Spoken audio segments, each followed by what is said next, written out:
Today, I'm going to be talking about the faux outrage about some grocery stores closing and wondering where are the black celebrities? Where are all the black celebrities that would be speaking up and protesting and tweeting and posting and going viral if circumstances were shaped a little bit different or if the villain was someone else?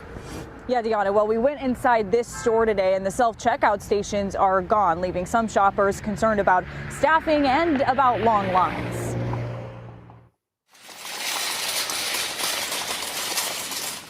A busy Pick and Save parking lot Thursday night as shoppers rush to grab groceries before heading home. I'm not usually shopping for like a family, so I just have a couple things that I want to get. But the change at checkout has some feeling frustrated. It sucks that they're shutting it down. So, for context, this particular grocery store, due to shoplifting, no one will say it, but due to shoplifting, decided to close the self checkout. And we need some based like CEOs that will just call it like it is and that aren't worried about being called racist. This is why I think celebrities, black celebrities, black athletes in these cities should just put some money together or create some type of angel investment to invest in these communities. That way they can call people out when people aren't acting with integrity and honesty, which is then driving down the profit of these stores. But what's happening right now is they started to get rid of the self checkout because people were stealing, but they can't say that. Self-checkout machines nowhere to be found. Pick and Save confirms the company is getting rid of self-checkouts at some Wisconsin stores, saying in a statement, quote, "We anticipate this change will help us better serve our customers' needs." The retailer, one of several scaling back on self-checkouts recently, including Target and Dollar General. Some industry experts point to a drop in profits as a possible reason why. This yields quite a few challenges, but one of them is this funny little notion called partial shrink, which is when a shopper perhaps either accidentally or Definitely not accidentally. This is when people steal. But because the person that's speaking is a white male, he can't just say it. They need to have like some black, really based, honest CEO just saying, look, you people are boosting. You people are stealing. It's cutting into our profit. So we're getting rid of the self-checkout that we can watch you. But then it all of the ideas, like a lot of the ideas that people come up with are based on the fact that they want to believe that everybody is honest. Now, if they put security guards in there, and if those security guards start watching the people that are most likely to be doing the shoplifting, then it will be called racist. So you have these self checkouts that's supposed to be more cost effective because you then don't have the personnel issues. It's supposed to be more convenient because then you can have more of those self checkouts that people can go through the line quicker. But because people steal, they now have to get rid of those, and it's more expensive to have people working there who probably won't show up for work anyway. intentionally doesn't scan all of the items in their order. So some of the stuff goes out the door without having been paid for. Some Pick and Save shoppers say they might switch where they shop. So yeah, I might have to go to like Fresh Time or a different place. It added like 10 minutes to my shopping trip that I'd rather have spent doing something else. Others prefer to check in with an employee while they check out.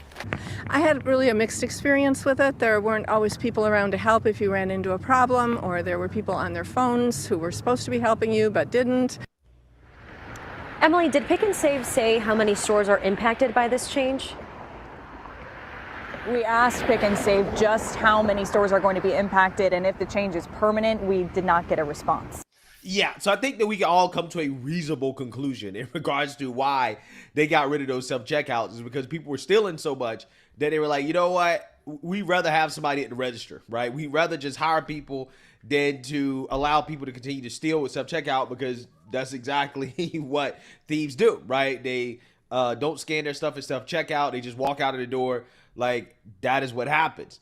So now, again, these residents are so shocked and surprised by this that they're protesting, right? They're protesting, demanding that the store stay open, okay? And like I told you guys, there's some socialists that want to boycott the store in order to force it to stay open, which makes absolutely zero sense. But without further ado, let's get into it. See, this is where understanding someone's mindset and worldview is so important. You don't have to agree with their mindset or worldview, but if you understand the basis of their thought. So, for a lot of people on the left or socialists or communists, their mindset is private ownership is bad. Everybody's entitled to stuff. You know, these corporations are raking in money. They should these communists should actually be able to control the means of distribution, et cetera, et cetera, et cetera. So if you actually understand that mindset, everything else that they're saying does make sense. But if you don't align or if you don't choose to accept that that is a mindset, then it will be confusing and it won't make sense. Neighbors are protesting the loss of a Milwaukee Pick and Save. The business, it's closing several locations. Abril Preciado joining us live with a closer look at the community backlash now. It's been pretty strong, especially today. We have been at this Pick and Save on North 35th Street, where we can already see that people have been showing up and seeing these wooden boards that are already covering the windows and doors. In the past, the companies, they're closing for the health of the business. Food security and accessibility are among the concerns for this group of people, as wooden boards cover up windows and doors at the Pick and Save location on 35th in Milwaukee. This is just heartbreaking that this is happening to our community again over. So they use expressions like food security and food deserts and things like that. And a lot of it comes down to like what we were talking about in the other video, is the fact that if you cannot operate a business profitably in an area, you will move out. If you can, you will open more because you're profitable. And the problem is when you make people feel that there's a right to a thing, then they take it for granted or they take advantage of it. And it also then means they walk into these stores because they feel they have a right to food. And if they feel that the food is the price is too high, then what they'll do is they'll just take it because they feel like that is their way of leveling the system. You have these people that feel that anyone who owns something is bad and evil. And quite often this is because they've never owned anything. And the reason why they've never owned anything is because they've been told that they're entitled to everything. So they've never built a business. So it's very easy for them to be able to just walk in a store and steal something because they don't understand economics. They don't care, and they have often quite low morals, if any, but they don't understand economics. They don't understand that these grocery stores operate on a very thin margin. So when people are just walking in there stealing things because they feel that that is their reparation, it impacts those societies and it impacts those communities. And then people have to pull out of those communities, and then they complain and say it's only happening to brown and people of color. Over again, like, this is not fair. It broke my heart. Like, what is we gonna do? Like, this is the only big grocery store in the community. In June, the company announced it would close 5 Pick and Save grocery stores in the Milwaukee area, including Glendale, South Milwaukee, and Oak Creek.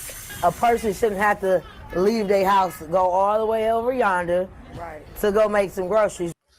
Oh, so she's making the groceries. Did you hear what she said? She shouldn't have to do that to go make groceries. When it could be one right here in the community. You know what's so crazy about this to me is that people feel entitled to a grocery store.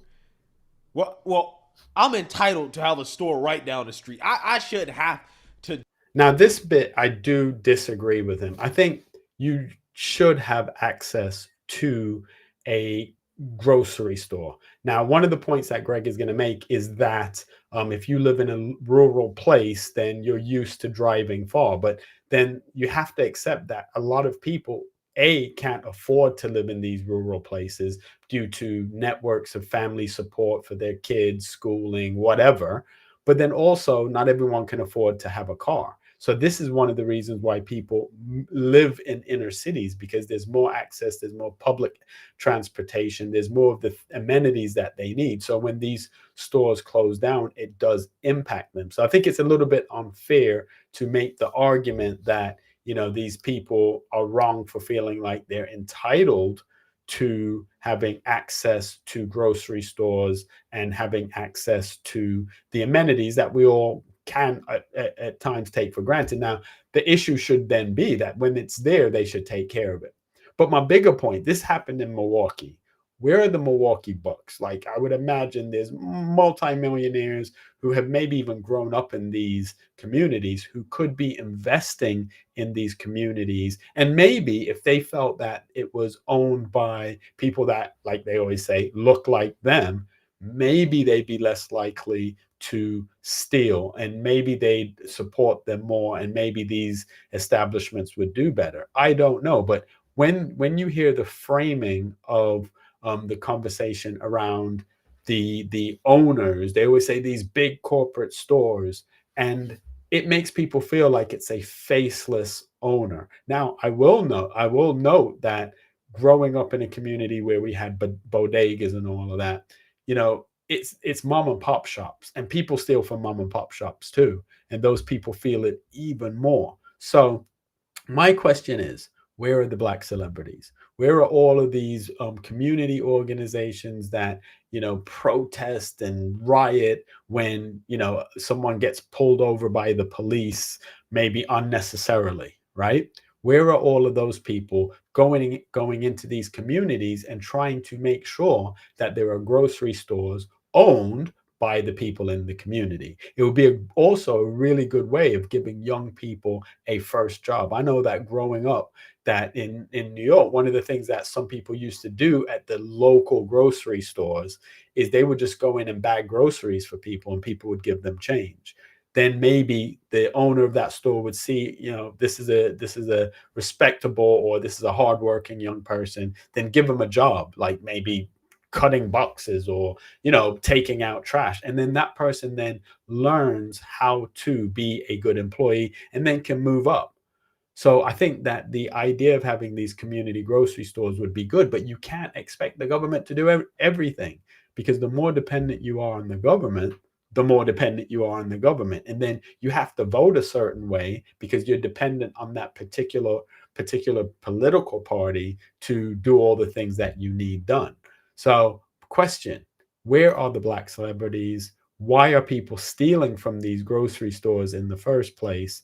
And why are we making people feel as if they're entitled to having grocery stores, even if they don't support those grocery stores? They steal from the grocery stores, and those grocery stores are operating on very thin margins in areas and in neighborhoods that aren't safe. Make sure that you like, make sure you subscribe, and make sure you share, and make sure that you check out Black Conservative Perspective.